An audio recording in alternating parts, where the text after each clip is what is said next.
Our guest for these podcasts is Jake White. We can promise that this is one of the most interesting and useful podcasts that we have recorded. Jake White achieved a degree of fame as the coach to the Springboks Rugby Union team that won the 2007 Rugby World Cup. Since then, he has coached at the highest level around the globe, in Japan, in Australia with the Brumbies, South Africa with the Sharks, Tonga and France, and now back in South Africa with the Bulls. He has worked with and managed a multiplicity of cultures, and he has a very down-to-earth understanding of mental toughness and its importance in the success of all his teams. He has useful insights into leadership that apply to all sectors, not just sport. He also has a deep interest in and a passion for the development of young people. Jake White adopts a big-picture position on individual development and its relationship with team and culture development that is both refreshing and insightful. There is a lot of learning being shared here.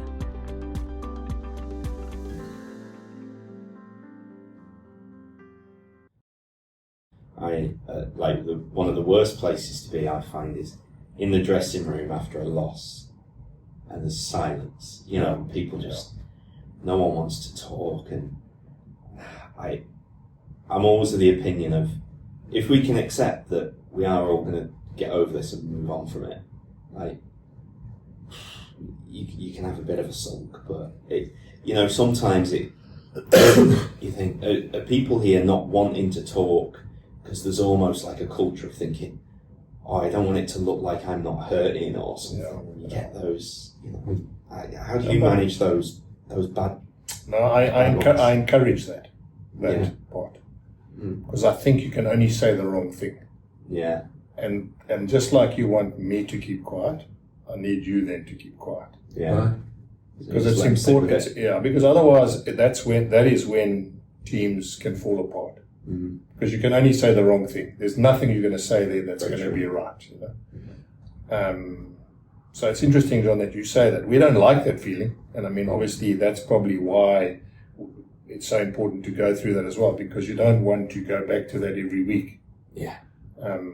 But I encourage that, because I don't want people to be saying things at that time that can only, because whatever you say can be construed in a different way. Yeah. If he says it wasn't my fault, or it wasn't, and another player hears that, then that can also break down that whole team dynamic. We may as well save the analysis. And I've been through so many years now where, I mean, you've seen it, where an owner of a club or, committee members come down and they, they've been sitting upstairs in the box for the whole game, and then they come down and they make a comment, it can be like, I didn't think we were ready today, whatever, and the problem is that just creates some, and I think that is also hell of important, that you, and it's funny because when you talk like that, that's why I encourage that, because just like everything else must be prepared, what you say before, what your team talk is like, how your warm-up is, what you say at half-time, you need consistency on what happens at the end of the game as well. Yeah. So it cannot be just because you've won, now you over the moon, and because you've lost, you how can I put it? You can't just then scream and shout, because the reality is I think in professional sport, this is me, the more consistent you are in all those things, the much better it is long term. Yeah, consistent mind, consistent performance, Correct. that kind of thing. Correct. So. Correct. I think that lesson's true for business as well. That I'm repeating what I said to you, Doug, is that I find what happens is that it's almost now you've got to show emotionally that you're upset. You don't have to say anything for players to know you're upset. Sure. Yeah. You don't have to say anything. Yeah. And on the emotion bit, I'm always interested in I think a real challenge for the coaching staff is the build up to a performance, right? Where you've got 15 different guys starting who are 15 different personalities, and if they want to kind of be at their, I will say 9 out of 10, pushing 10 out of 10 intensity for when there's kickoff, there'd be some guys who they almost want to be 2 out of 10 until 10 minutes before. Yes. And there'll be some guys who want to be at like 5 out of 10 hours before, 8 out of 10, you know, and kind of, how do you manage that kind of, the intensity from pre-match meal and activation and talk and warm-up and... That is again the secret of whether or not you understand your team. So for argument's sake, a guy like Skulkberger would go out on the field while sign autographs, have photographs. You know, I'm talking about an hour and a half before kickoff. Go and stand in the stands and take selfies with supporters and you, if you look at that, you go, what the hell is going on? This guy's all over the place, you know. But he'd have the ability that from 2 minutes before you get on the field, it means it's now it's all or nothing. Yeah. If you saw another player do that, and he, then you would know that he's not switched on. You know. So you're right. That is, and the longer you're with the team, the more you pick that up. Yeah. But it's interesting as well because I think that is why you need consistency. So for argument's sake is what we do in teams that we coach is you need to have mutual respect for the other guy. So what's important for you is maybe not important for him. Yeah. And you need to understand that what makes him motivated might not be the same things that motivate you. Now, again, one of the interesting examples that you'll enjoy, you know, when I first started coaching the Springboks, that was when social media just came out. I would see afterwards that literally 5 minutes before kickoff, some players would have sent stuff on Twitter or Instagram or whatever it was. Now that would be unheard of. I mean, 5 minutes before you're going to play a test match, you're now sending something about game on or something, and you're on your phone. So now, if what you do is you say, look, that's it, no phones allowed before an hour before kickoff. But then the other side is you get a young boy whose dad's sending him a message saying good luck, play well, or whatever, and that's as important to his motivation. An hour before kickoff or 15 minutes before kickoff, he opens his phone and his dad says good luck, or his wife says good luck. But maybe that's the trigger that he goes from 5 to 8 on the radar, you know, in terms of prep. So, you know, there's not one fits all. You know, I think it's about, as a coach, but you just got to get them to understand. If they want to sit in the stands and have a selfie, then you still got to try and become man of the match. Yeah. You know, the cop-out mustn't be sitting in the crowd and then you have a nightmare. Because then I can only help you and tell you that pre-game ritual is probably not for you. Yeah. And let's be fair, I mean, they only know that when the longer they play at that level. You know, that's why you notice a lot of players write down things now. They all have books. What they do is they write down, if they're very prepared, they write down what they're going to do at the game. Post-game, write down what worked, what didn't work. Right.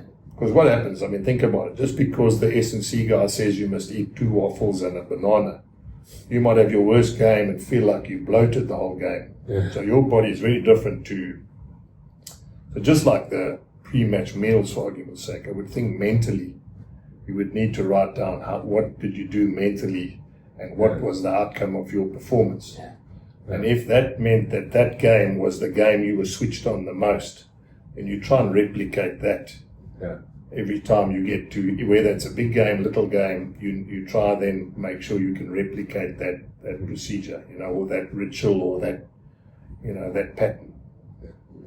I think that kind of the theme of consistency there is sort of you're trying to find what works well for me, but then the more consistent you can keep preparation and reflection each time, and that's the piece that I think becomes really interesting, that you can take outside of sport and put that in any kind of context. Is that, well, if I want to perform really well at something, if I'm changing how I'm preparing for things and how I'm reflecting on things every time, then how am I going to know what my formula is? Correct. You know?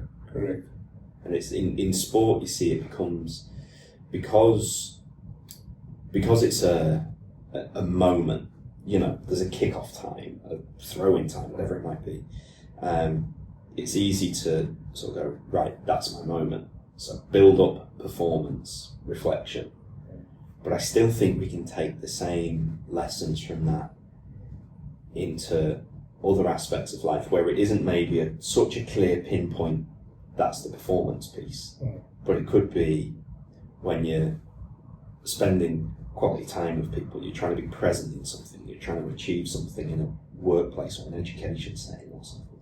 There's still that sense of that consistency of, you know, whether it's taking a few minutes before you enter something, consistency, having some kind of potential to reflect at the end of a day, at the end of a...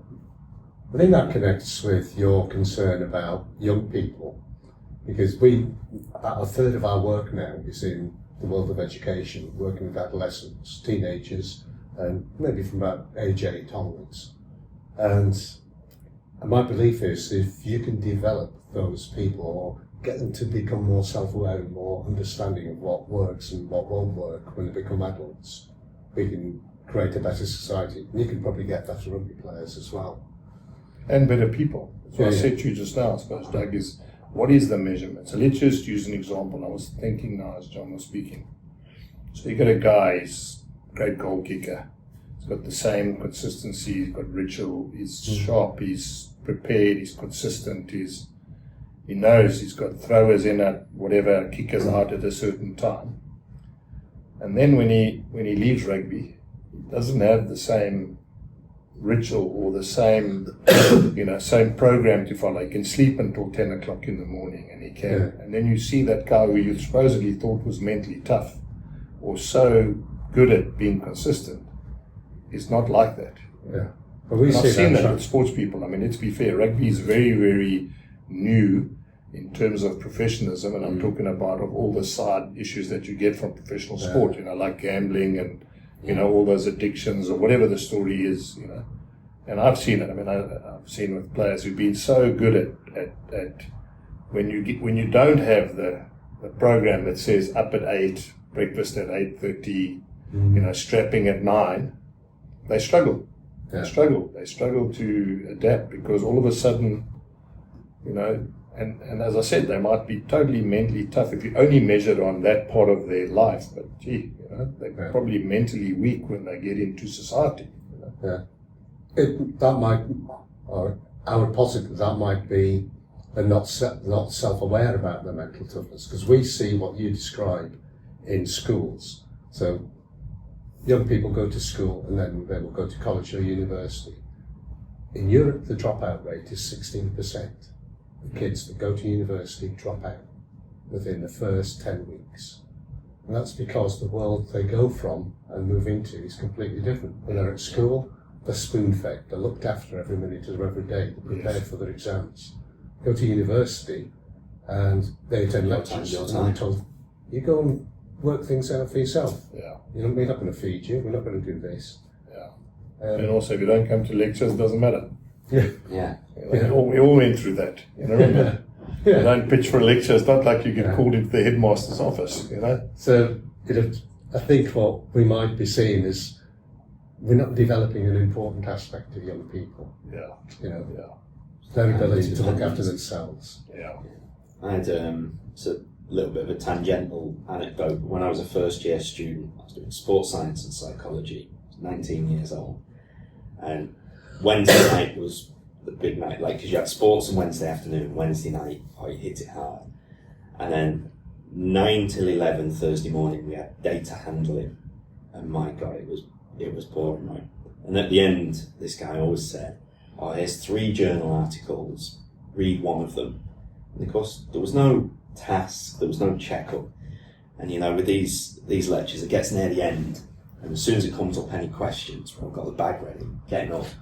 And there was this one guy, mature student, about 50, called Bob. He's like, Bob. I'm like, sit down. Bob's got a question on the first article. And then he says, lecturer answers it. And then we're sort of like, right, okay, get up. Yeah, Bob. Fuck's sake, Bob. And down again. Third article, same again. Go, Jesus, Bob. And then about 5-6 weeks in, we're just walking out, and I noticed Bob is next to me. I'm like, Bob. 19-year-old kid, why'd you do this reading? You don't even check. You don't need to do it or anything. And he was like, well, at what age are you? 19. He was like, right. What are you going to do now? We had a 2-hour gap on the timetable. I was like, probably watch Bargain Hunt on BBC, or just sit around. And he's like, I've spent the last 30 years working 9 to 5. So if I've got a 2-hour break, I'll have those read in the next hour. Yeah. And I was like, it's like absolute mind blown. God, yeah, actually, compared to a 9 to 5 job, this is really easy. And then it's amazing how you just, looking back now, especially from the lecturer side of things, it's so easy to forget how naive you are when you're kind of 19, 20, ignorant even, which has a few nice things, but you just don't get that sense of, I can actually think about what I'm going to do that might be productive or useful here. You just sort of exist moment to moment. But that's why I said, I told you the significant difference was, so in South Africa you sign a boy, I've got a chap here now, he's 20 years old, was at school 2 years ago, professional contract. And how you handle him now is very different to when I was coaching in Japan, when you get 23-year-olds with degrees. And it's exactly that point, So you have to understand when you're trying to create that culture and you're trying to create that environment, and also how you motivate him. Because you must remember how you motivate a 23-year-old guy who's been in Japan, for argument's sake, he goes to a school, he works as hard as he can for 5 years, then gets into a top university, works as hard as he can for 4 years, gets a degree, and then gets handpicked into these companies. So whether it's Toyota or Canon or Panasonic or whatever. So by the time he gets there, it's 9 years of slogging. The last thing he needs now is for you to come there and turn the screw and make sure that he feels like he's under pressure again. So that's the first thing. And the second thing is any presentations you give him or any sort of information you give him, it's got to be like you presenting to a 23-year-old graduate. It can't just be emotional. So again, that made me realize that part of creating that environment to create the player to become like better and at a level you want him to become is very different as a coach. And I mean, I couldn't speak the language either, so you have a translator. So that came with an added complexity for me as a coach as well. But it makes you a better coach.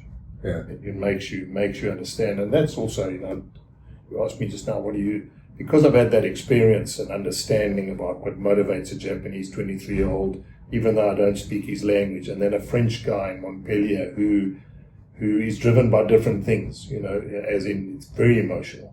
And then you get to South Africa, and as I said to you, when you're trying to create high performance and players that can be the best in the world, it takes a different skill in each. That's why I'm convinced it's about the environment that you create. But what I like about listening to you, and I've learned a lot from listening to you in the last hour, is the way you focus on everybody as an individual. Although you've got a big squad, and you talk about the team, you talk about people as if they're individuals. And yet, in the world I apply most of my trade in the world of business, you'll find very few senior leaders will even look at a couple of ranks below them as individuals, tend more to see them as numbers or job titles or whatever, and as types of people. But you see everybody as an individual. I think that matters. Well, I think in sport, to be fair, that's the one thing is you need to find a way to motivate each individual, because that's what I said to you earlier. Right? The little pieces become collectively become the difference between winning and losing. And let's be fair, we judged on performance and results. But it's a relief. It's a relief for me and John, because it's what we believe as well. So. That's it. Especially kind of in a world where people are dying for simple answers. People love to. So working as a sports psych, people want you to come in and go, a bit of self-talk, a bit of visualization. There you go, a bit of breathing exercise in a way. People are complicated, man. They're gonna. It's got to work for them. I can tell you, John. I'm old, and I've been around. I've had sports psychs come in, make people lie down on mats, close their eyes, listen to the noises outside. I've had sports psychs come in and make you visualize about it. I've had sports psychs get up and punch players in the chest to show them that they can take it. So as you say, I mean, it is much more complex than that. Yeah. And going back to what you said, it's unique to each individual. It makes there might be a player who can lie down and visualize and become really, better and play as best he can. It's not copy and paste for everyone else. Yeah, 100%. I think that's a great point at which to stop. Thank you very much. Thank you. Yeah, Thank you, it's been guys. a pleasure. Yeah, a Thank lot of you. learning. Thanks very much, Jim.